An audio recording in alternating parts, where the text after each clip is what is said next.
જી સાહેબ, ઘટના હતી? શું ઘટના બની હતી? ઘટના બાદ ગામની સ્થિતિ બગડી હતી, કઈ રીતે હેન્ડલ કરવામાં આવી?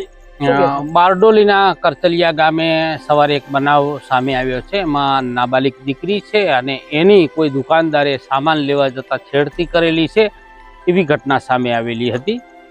એ બાદ પોલીસને ખબર પડતા પોલીસ ઘટના સ્થળે ગયેલી અને એમને ફરિયાદ કરવા માટે બી બોલાવેલા. પણ મીનવાઇલ ગામ લોકોને સ્વાભાવિક છે કે નાબાલિક દીકરી હતી એટલે રોષ થયેલો અને એમાં ગામ લોકો ભેગા થઈ ગયેલા ટોળું, અને ગામ લોકોએ દુકાનદારનો થોડો ઘણો દુકાનમાંથી સામાન કાઢી એક ટેબલ કાઢી અને દુકાનની બારે એ ટેબલને સળગાવવાની કોશિશ કરી. ટેબલ સળગાવેલું પણ પોલીસ આવી ગયેલી. પૂરતો પોલીસ બંદોબસ્ત થયો અને ગામવાળાનો રોષ હતો એમાં પોલીસે ગામવાળાઓને સમજાવેલ કે ભાઈ ખરેખર આરોપી છે એ અટક કરી લીધેલ છે, લોકલ ક્રાઇમ બ્રાન્ચે અટક કરેલ છે. અને પછી ગામવાળાઓને ખબર પડતા કે નહીં પોલીસે આરોપી બી અટક કરી લીધેલી છે અને પૂરતો બંદોબસ્ત છે. એટલે હાલ માહોલ શાંતિનો છે. ગામ લોકો અત્યારે શાંતિમાં છે. સરપંચ સાથે બી મારી વાત થઈ છે અને તમામ અત્યારે માહોલ ખેરિયત છે. સાહેબ, અત્યારે કયા પ્રકારનો બંદોબસ્ત કરવામાં આવેલો છે?